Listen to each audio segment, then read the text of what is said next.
ไก่เขียนยังไง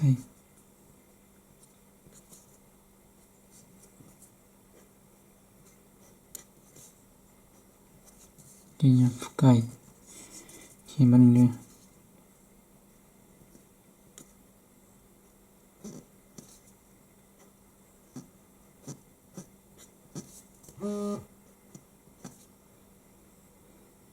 ไก่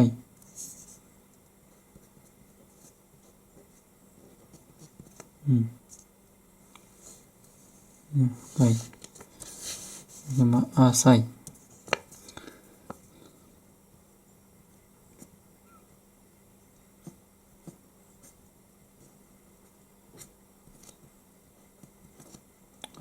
อย่างนี้เขาจะว่าภาษาญี่ปุ่นนี่นะมี3แบบนี้นะจะเรียกว่าน้ำอยู่ในน้ำนะอันนี้เกินเลิกมี3 เม็ดทางนี้ก็จะเอ่ยว่าน้ำความหมายเขาเจ้านะเขียนมาหนึ่ง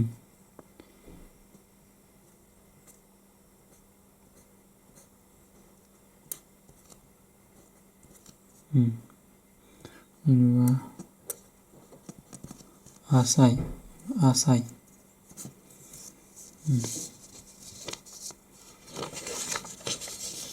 เนี่ยมาเขียนเข้ามา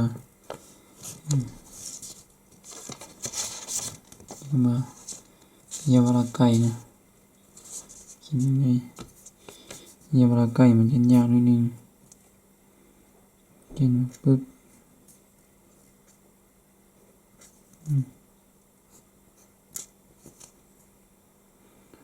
ลาไก่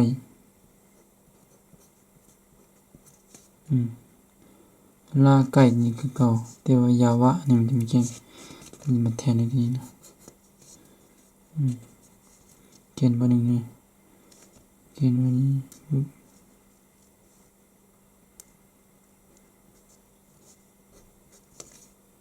เขียนนะยาวะไก่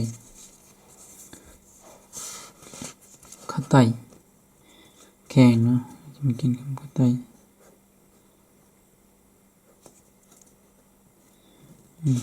ข้า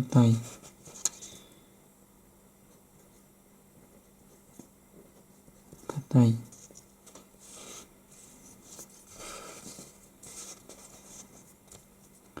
โอโซย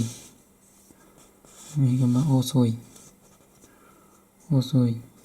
ปึ๊บ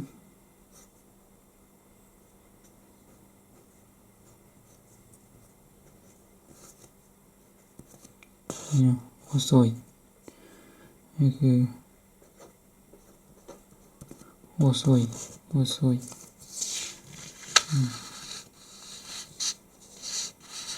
นี่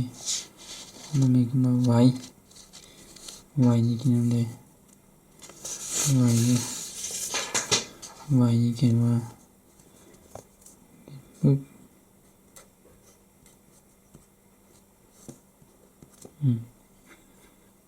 ไว้หาใหญ่เรียกว่า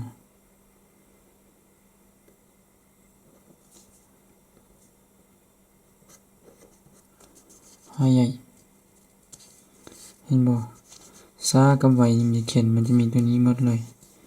ว่าซาเอาเขียนอย่างนี้นะซาแล้วไว้ก็เขียนแบบนี้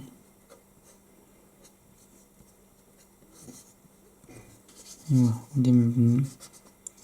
มันจะทางนี้นะตัวนี้นะคือการบัดตัวนี้คือการบัดต่างในตัวบ้องขวานี่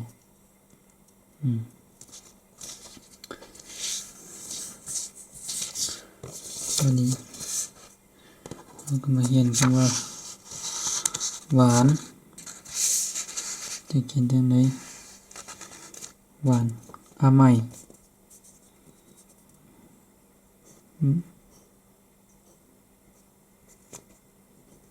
อาไมนี่นะ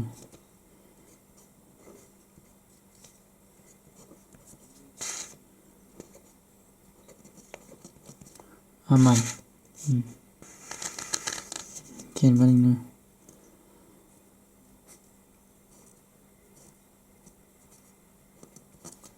ใหม่แล้วคำว่าคาไล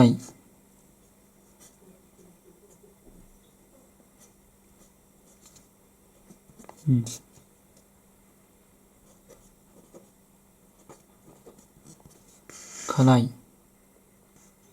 เขียนไปหนึ่งมาสอง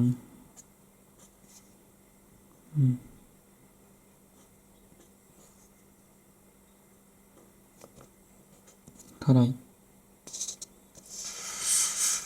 ซีไม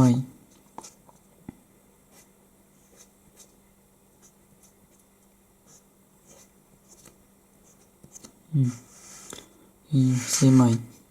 แคบเซไมนี้เรียกว่า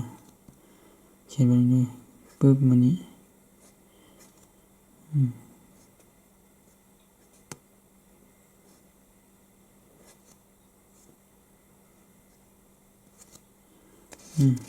เซ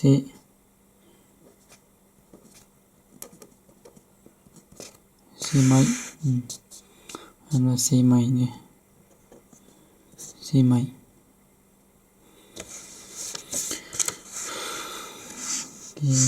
มันนี่เห็นคำว่า広い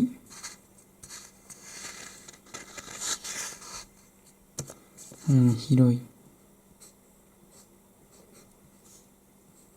แค่นี้นะ広い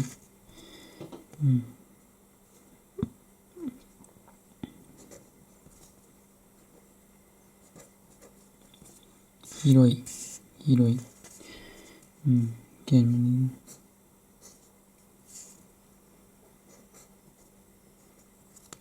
広い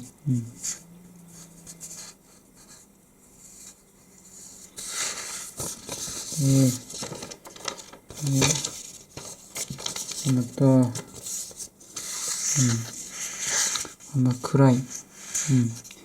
มืดจริงๆเลยมืดนี่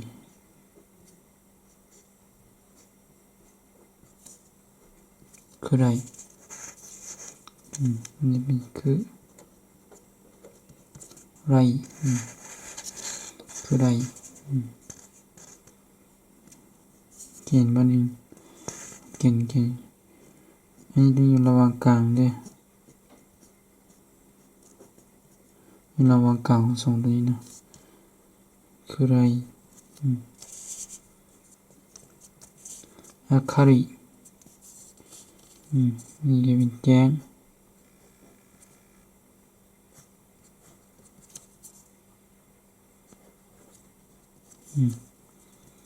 จะเป็น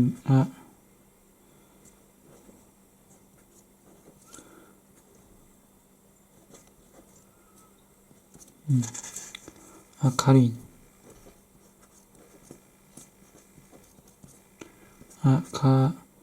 明るいるい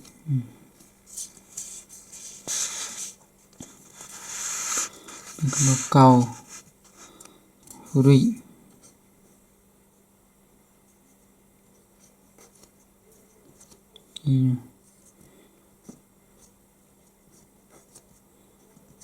古い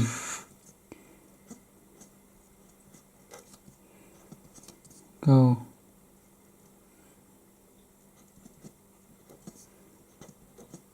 古いเก่าแล้วก็มีคำว่า新しい新しいเขียนหนึ่งวันที่สอง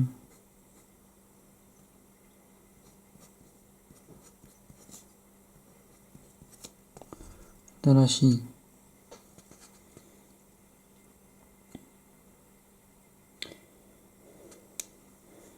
新しいเขียนมาหนึ่งเลยเขียนมาหนึ่งก็คือเขียน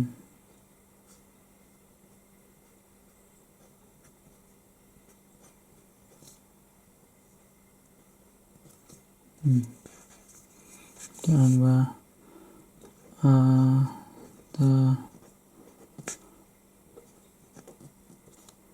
らしいอัตลานี่มาแทนด้วยกับตัวนี้